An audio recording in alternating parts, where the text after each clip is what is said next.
Guys, it's time to open up the UDR rear axle. Now the first time I opened it up, there was quite a bit of sand in there. When I greased it, I put extra grease, and the grease should be stuck to the inside case of the rear axle housing and hopefully holding any sand it may have in it now. There's only one way to find out. Let's get to work. So to remove the rear axle from the UDR, you'll need a 1.5 millimeter hex wrench, a 2 millimeter hex wrench, and a 2.5 millimeter hex wrench. You're going to need a 2 millimeter hex wrench to remove the screws here and here that take your limit strap off. Then you're going to need a 2 millimeter hex wrench to remove that, 2.5 millimeter to remove that, and then the same over here with the 2 millimeter and 2.5, and then the two upper links are another 2.5 millimeter wrench. The 1.5 comes in for the drive shaft. You got to remove the drive shaft pin. So I got the rear axle out, and the first thing I noticed, let's see if I can somehow get you to see this. Hopefully you can see the wobble in that. Actually, you can see one of the balls inside the bearing. So yeah, this bearing is toast for sure. Not sure what else is, ready to be replaced inside the rear axle, but we're going to find out. I know after a couple runs, I have actually measured the temperatures right here where the planetary is, and I actually measured 148 at the plastic. So inside it could have been over 150 degrees. So it does get hot, but it hasn't actually failed. Well, except for this bearing. And even it's not technically failed, I guess, but it will be replaced with a brand new one. At this point, pretty much everything is a 2 millimeter hex wrench. You got your outers you got to take off. You have these bolts right here to take off. You got also some bolts here because this comes off and then this opens up like that. So you got to pull the calipers off, and then you get the hexes off, and then you take this off and that's off, and all those wonderful things come off. Let's open it up. As I'm removing stuff, this axle is nice and clean. This axle is really dirty. So I want to see if I can get a look inside the tube. See if we can somehow see that. It's going to be hard to get this on video here. But there's a lot of dirt inside the tube. So that is not a good sign for what I'm going to find when I actually pull the spool and planetary out. So here we are, about to pull this thing apart. Let's see how bad it is. I did not seal it last time because I wanted to see if the grease would work. I'm probably going to actually try to seal it this time when I put it back together.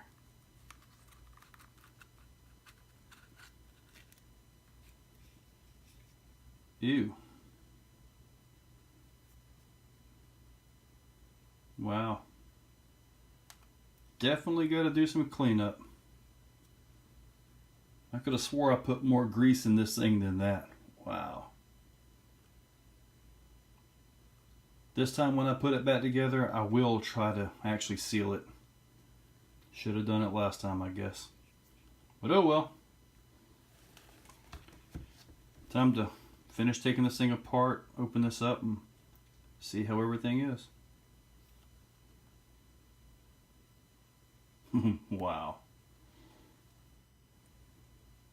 So now it's time to crack this open.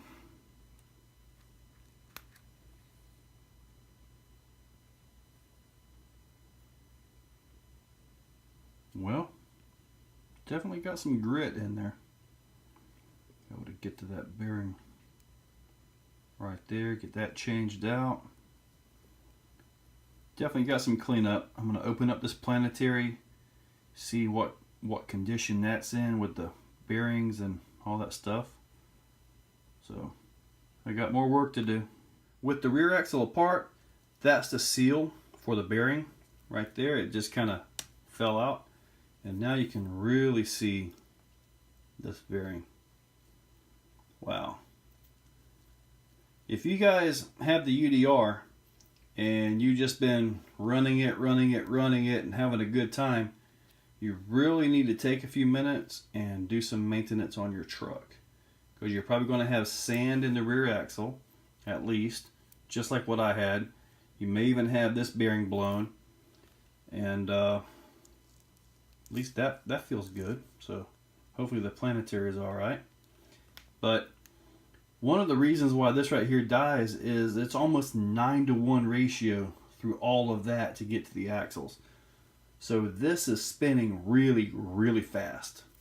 And this dude right here has been probably, like I mentioned earlier, at or over 150 degrees. So this is definitely coming apart. All the bearings inside of it will be inspected. Hopefully they're in good shape, so I can just simply replace this bearing and put it back together. After I clean it up, of course. I've removed the 4 screws right here, and they use a 2mm hex wrench. Let's open this thing up and see what we have here. Wow. You know, one of my issues with this truck when I first got it was I was really worried about the planetaries. You know, just not taking the abuse. But the planetaries seem to be doing just fine. I did open this up a while back, and I put some Dynalube in it. The grease from Dynalube RC. Maybe that helped. Don't know, but all I can tell you is these gears and all are in great shape. Ring gear is in great shape. So that makes me feel a little bit better.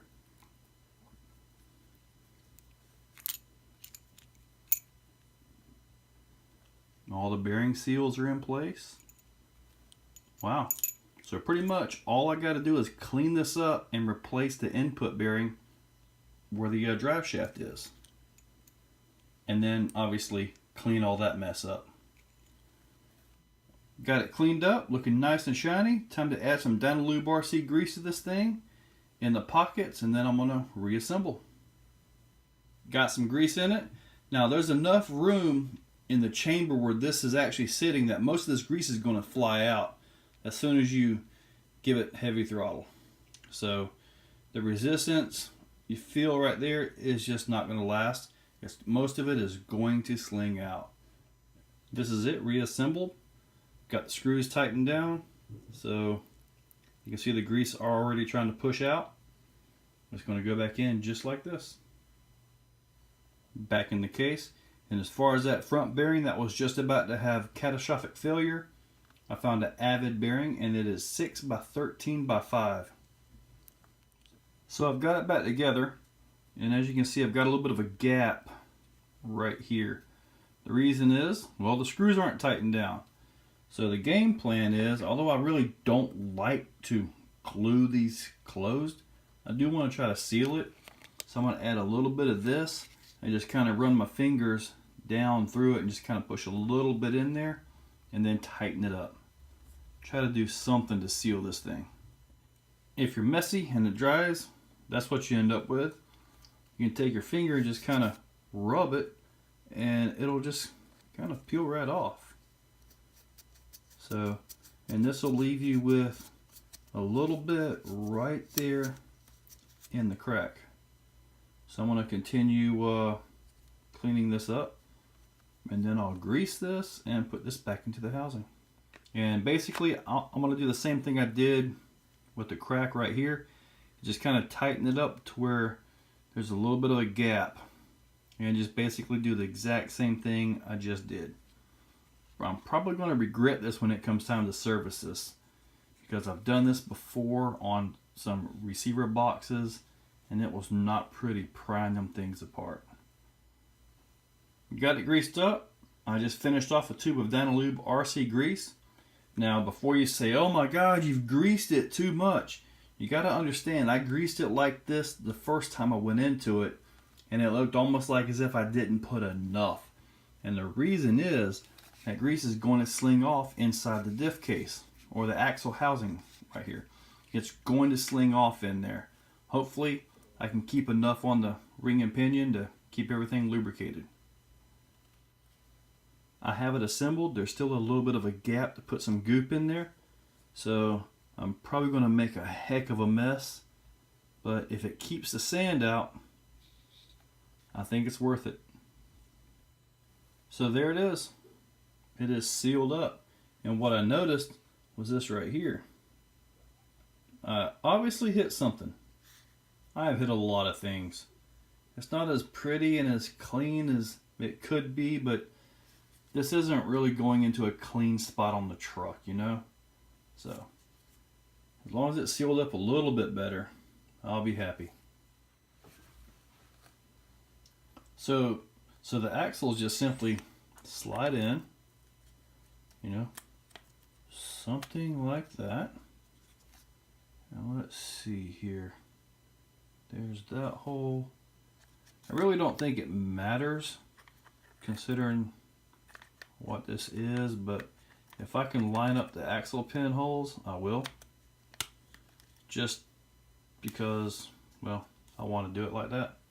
But anyway, axle pin holes are lined up. And then this right here pretty much keeps everything in. Hopefully we'll see some metal ones of these. Some aluminum or something nice and shiny. But they just kind of go in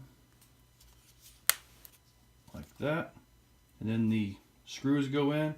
You can put the caliper back on with the rotor all kind of at one time.